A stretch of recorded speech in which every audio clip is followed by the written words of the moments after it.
एक समय था जब भारत में रिफॉर्म्स रिएक्शनरी होते थे,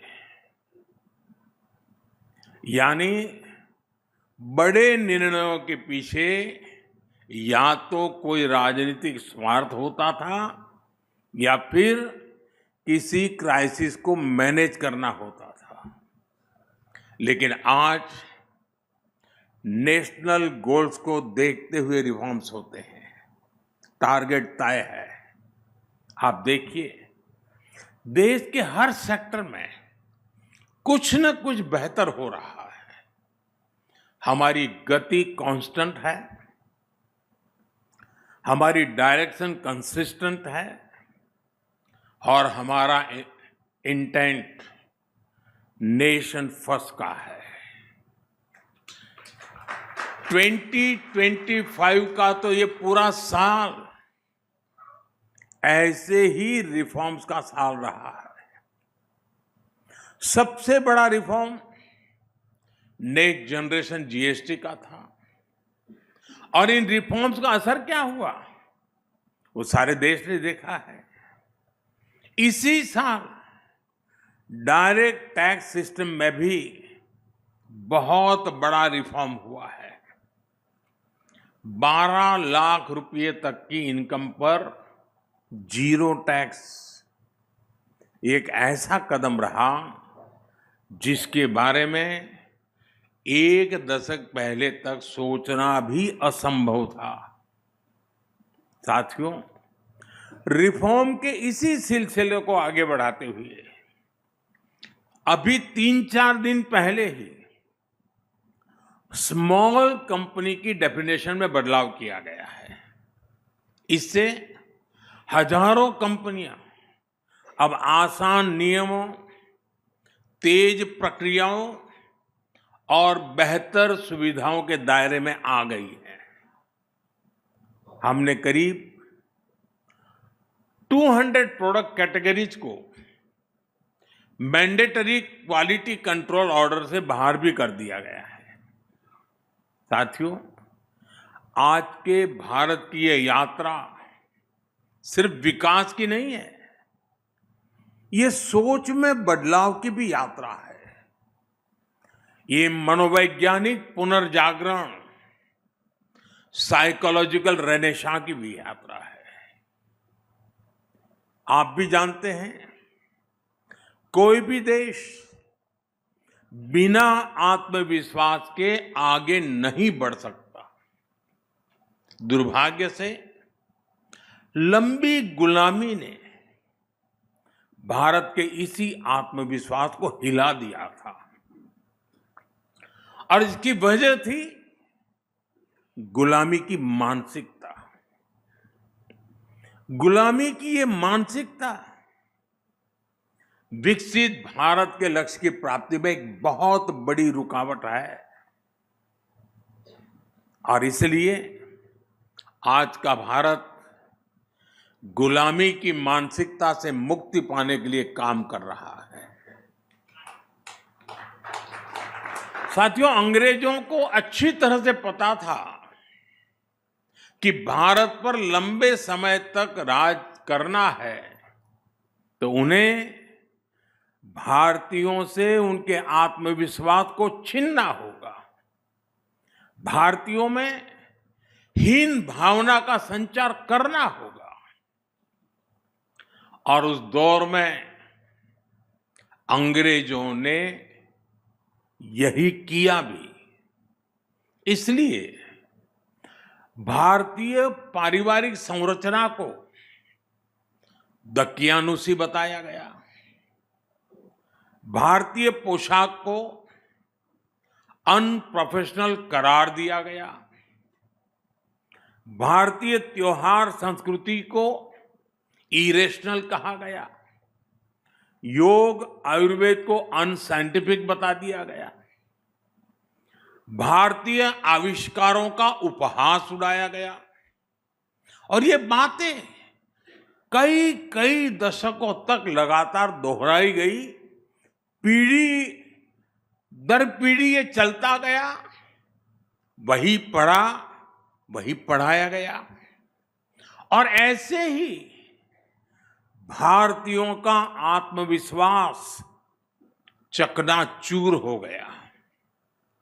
साथियों, गुलामी की इस मानसिकता का कितना व्यापक असर हुआ है, मैं उसका कुछ उदाहरण आपको देना चाहता हूं। आज भारत दुनिया की सबसे तेजी से ग्रो करने वाली मेजर इकोनॉमी है। कोई भारत को ग्लोबल ग्रोथ इंजन बताता है, कोई ग्लोबल पावर हाउस कहता है। एक से बढ़कर एक बातें आज हो रही हैं। लेकिन साथियों,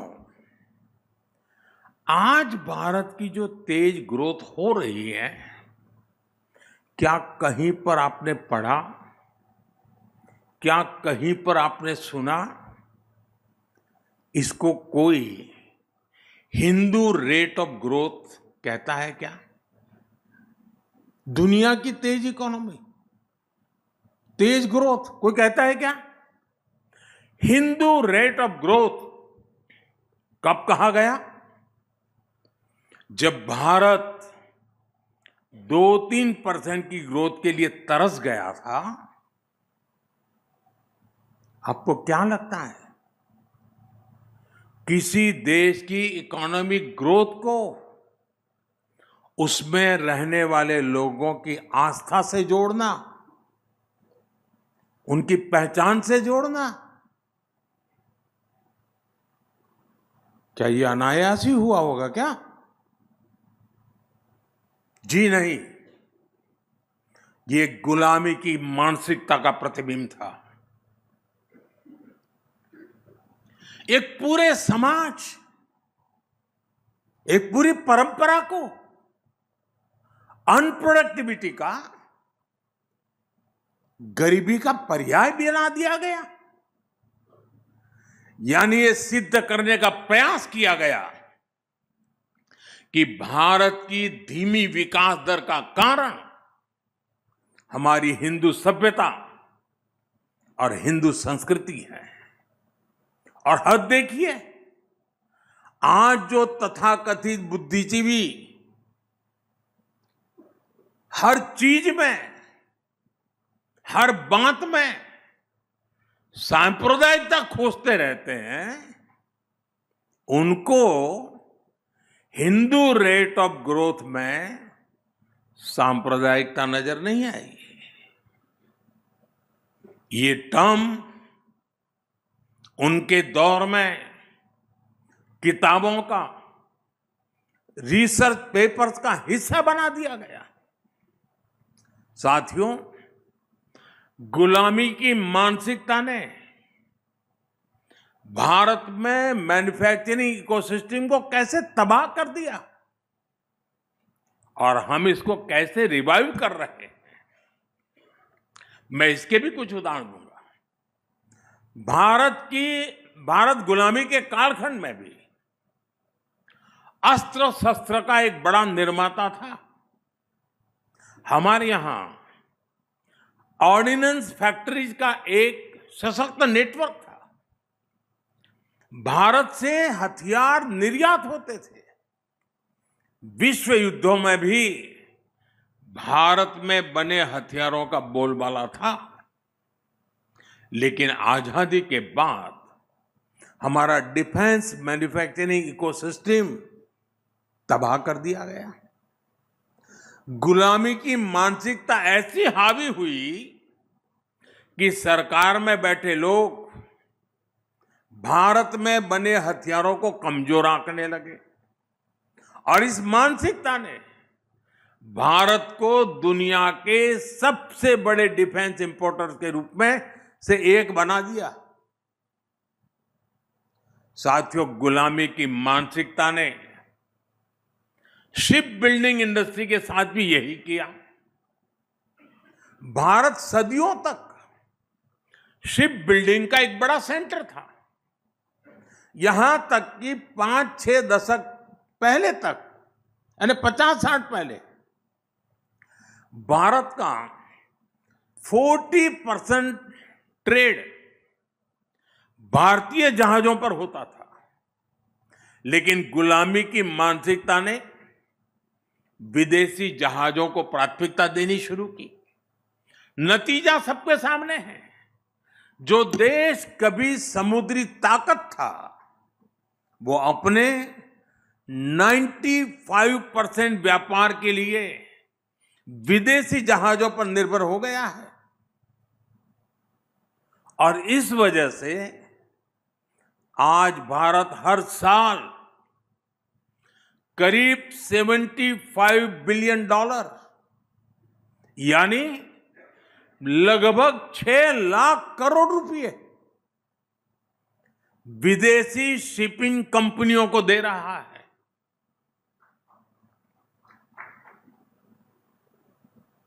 साथियों, शिप बिल्डिंग हो, डिफेंस मैन्युफैक्चरिंग हो, आज हर सेक्टर में गुलामी की मानसिकता को पीछे छोड़कर नए गौरव को हासिल करने का प्रयास किया जा रहा है। साथियों, गुलामी की मानसिकता ने एक बहुत बड़ा नुकसान भारत में गवर्नेंस के अप्रोच को भी किया।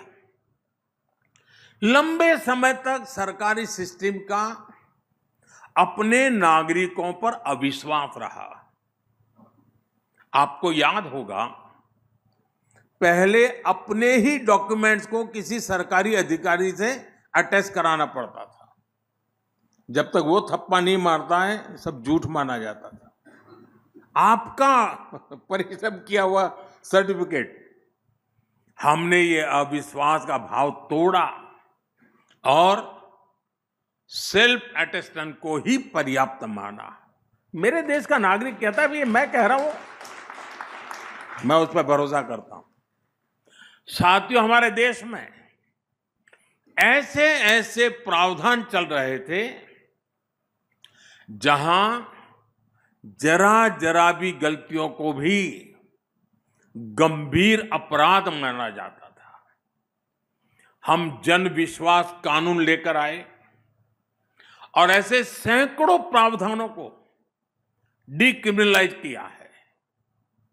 साथियों, पहले बैंक से 1000 रुपये का भी लोन लेना होता था तो बैंक गारंटी मांगता था, क्योंकि अविश्वास बहुत अधिक था। हमने मुद्रा योजना से अविश्वास के इस कुचक्र को तोड़ा। इसके तहत अभी तक 37 लाख करोड़, 37 लाख करोड़ रुपए की गारंटी फ्री लोन हम दे चुके हैं देशवासियों को।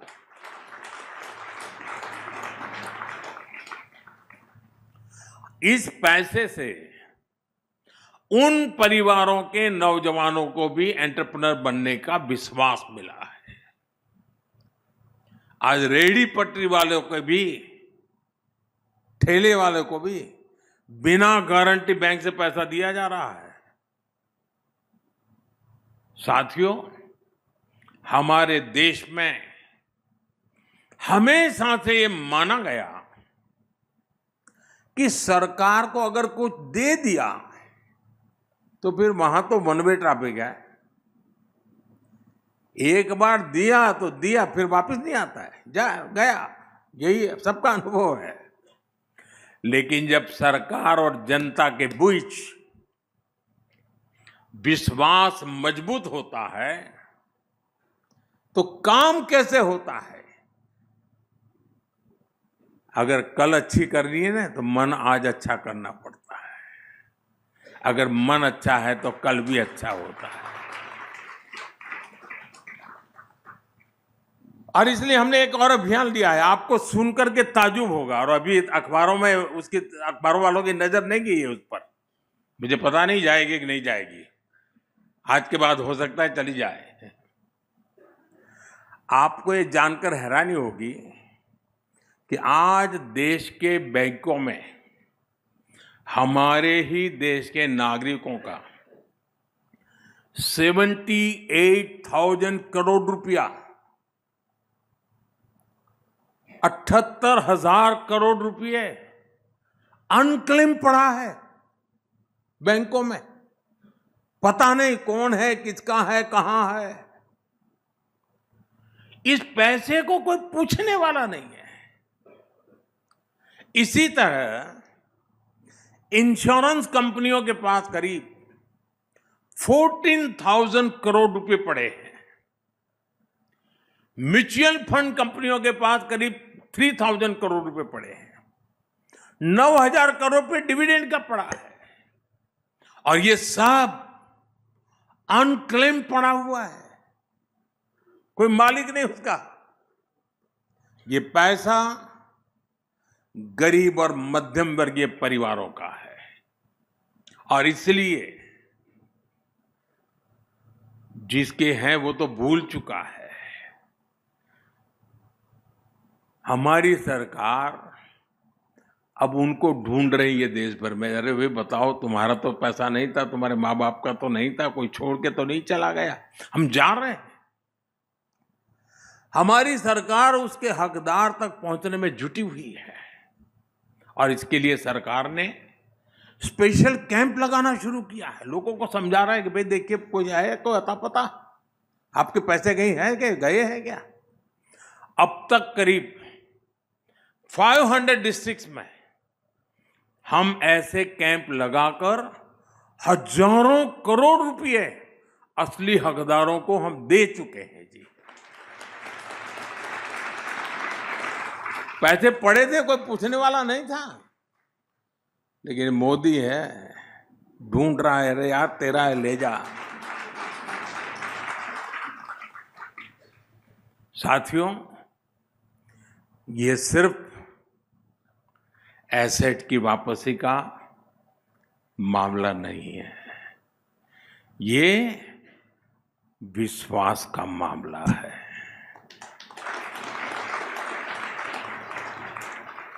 ये जनता के विश्वास को निरंतर हासिल करने की प्रतिबद्धता है और जनता का विश्वास यही हमारी सबसे बड़ी पूंजी है। अगर गुलामी की मानसिकता होती तो सरकारी मानस ही हावी होता और ऐसे अभियान कभी नहीं चलते। साथियों, हमें अपने देश को पूरी तरह से हर क्षेत्र में गुलामी की मानसिकता से पूर्ण रूप से मुक्त करना है।